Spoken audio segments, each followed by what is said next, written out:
Almost everything you were taught about saving, investing, and building wealth is completely backwards. Financial institutions rely on your compliance, keeping you dependent on systems that protect their bottom line while eroding your purchasing power day by silent day. You were taught to save. Keep an emergency fund. Let your paycheck sit quietly in a checking account until you need it.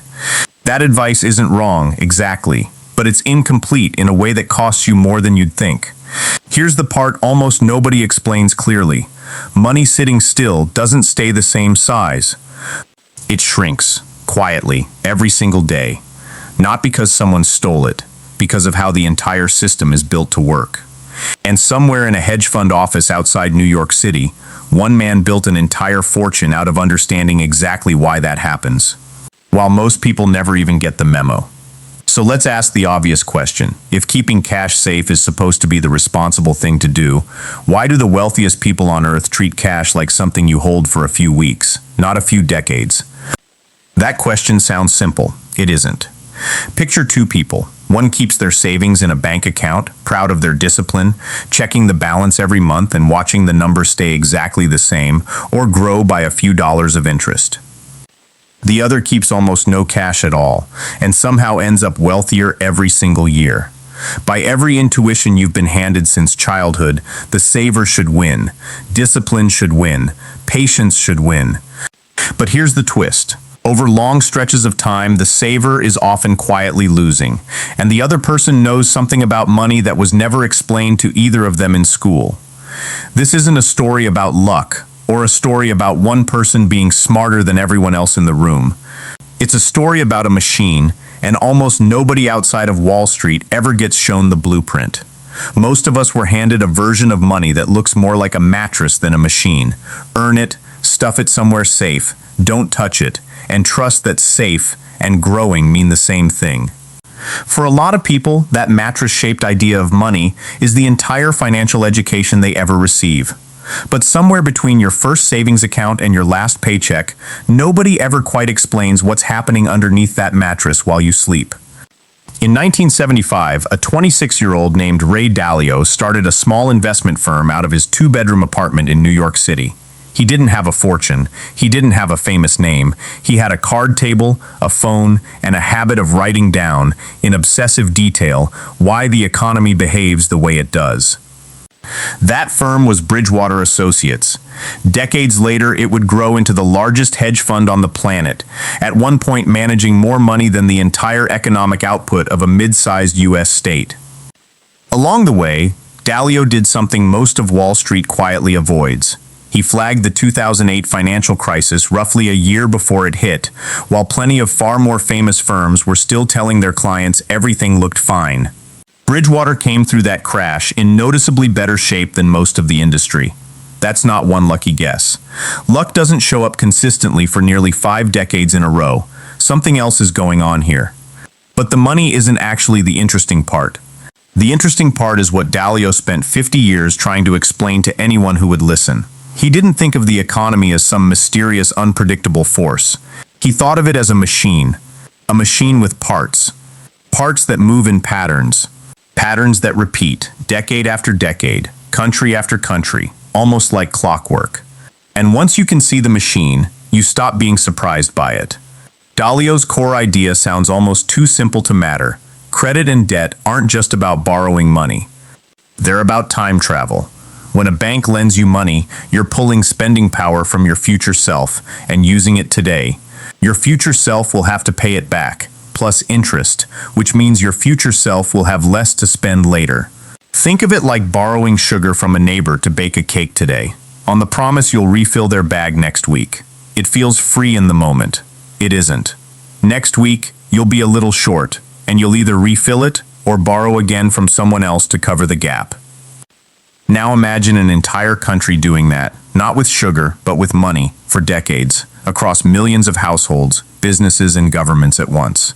Multiply that by an entire economy, millions of people and businesses all borrowing and spending at once, and you get what Dalio calls short-term and long-term debt cycles. Waves of borrowing and repayment that stretch not over months but over decades. Here's where it gets uncomfortable. If borrowing today just moves spending power backward from the future, and this happens on a national scale, generation after generation, then the currency itself, the actual dollars in your bank account, are sitting inside that same machine. They're not a fixed, unchanging amount of value. They're a claim on a system that keeps expanding the amount of currency in circulation to keep the whole cycle running. Which raises the question your bank statement never quite answers. If there are simply more dollars being created over time, and the same amount of stuff to buy with them, what exactly happens to the value of the dollars just sitting quietly in your account? Hold that question, because Bridgewater's entire investment philosophy was built on knowing the answer years before most people even thought to ask. Here's why the question matters more than it sounds like it should. If you'd asked most people in the 1970s or the 1990s or even a few years ago whether a dollar sitting in a savings account was safe, almost everyone would have said yes without hesitating. Safe from what, though? Safe from a stock market crash overnight? Sure. Safe from a bank collapsing? In the US, insured deposits cover that. But safe and unchanging in what it can actually buy you at the grocery store 10 years from now are two very different promises, and most financial advice quietly treats them as if they're the same thing. For decades, Dalio and his team studied economic history obsessively. Not just recent decades, centuries. Debt crises in different countries, different currencies, different centuries, going back hundreds of years. And a pattern kept showing up, over and over, in country after country, across different governments and different currencies. Over long enough stretches of time, currencies lose purchasing power. Not occasionally, reliably. It's less a risk and more a recurring feature of how modern monetary systems are built to function. The same way tides are a recurring feature of an ocean, not a rare weather event. But here's the part almost everyone misses. This isn't presented as a conspiracy or a scandal. It's simply how the machine has been engineered to work, across governments, across centuries, largely regardless of who's in charge. So Dalio didn't build his strategy around trying to predict the next crisis, or picking the one hot stock everyone was chasing. He built it around something almost boring by comparison, assuming that currency erosion and debt cycles are permanent weather, not occasional storms, and then designing a portfolio that could survive any season, whether prices were rising, falling, growing, or shrinking. This became known as the all-weather approach, a way of spreading money across very different types of assets, so that no single economic season could quietly wipe out the whole thing. Think of it less like a single umbrella, and more like owning an umbrella, a sun hat, snow boots, and a raincoat, all at once, because you genuinely don't know which one tomorrow's weather is going to demand. Most people's financial plan is just the umbrella, and they're shocked every single time it snows. The idea wasn't to guess correctly whether the economy would boom or bust next year. Nobody, not even Bridgewater, claims to know that with certainty. The idea was to hold a mix of assets, some that tend to do well when growth rises, some that tend to hold up when it falls, some built to handle inflation, some built to handle the opposite, so the portfolio could take a punch from any direction without going down for the count. It's less exciting than picking the one stock that goes to the moon. It's also a lot less likely to leave you explaining to your spouse why the retirement account is suddenly worth half of what it used to be. Compare that to the advice most households actually receive. Work hard, save diligently, keep your money safe in cash, and trust that stability equals security. That advice isn't malicious. Somebody genuinely believed they were helping when they wrote it, but it was written for an economy that, quietly, keeps eroding the very thing it's telling you to hoard. This is the moment the whole picture clicks into place. So let's sit with it for a second. The system isn't secretly rigged against you by some shadowy figure twirling a mustache in a boardroom. Nothing that dramatic. It's simpler and honestly a little funnier than that. It's rigged by math. Slow, patient, extremely unglamorous math. The wealthy aren't winning because they found some secret vault of money nobody else is allowed to touch, and there's no velvet rope keeping regular people out of the room. They're winning because they were taught to read the machine's instruction manual, while everyone else was handed a pamphlet that said, "Just be responsible," and left it there. Here's the part that actually changes how you see your own bank balance. the safe, responsible choice. Keeping a large pile of cash sitting untouched for years isn't actually neutral. It's a decision. It's a bet that the currency will hold its value indefinitely, and history's batting average on that bet is not exactly reassuring.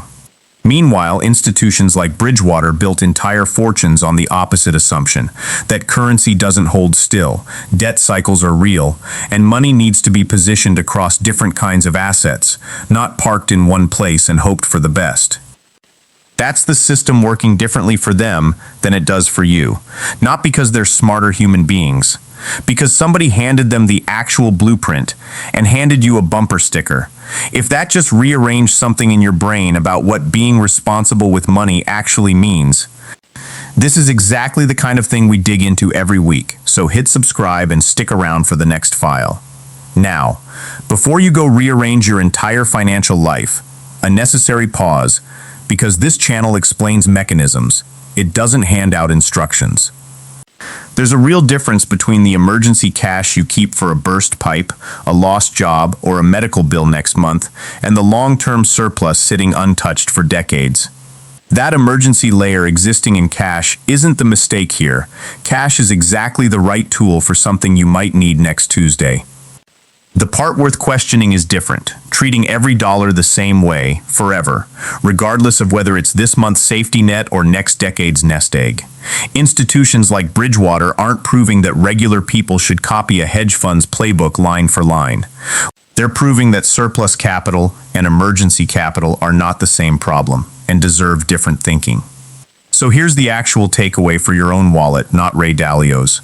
The next time someone tells you saving is simply safe, it's worth asking, safe from what, exactly? Safe from a stock market crash, sure. But is it equally safe from decades of a currency slowly losing what it can buy? You don't need a hedge fund, a Bloomberg terminal, or 50 years of historical debt data to start asking that question about your own surplus money, sitting past your emergency fund, doing nothing but waiting. You don't even need to change a single thing about your finances today to get value out of this.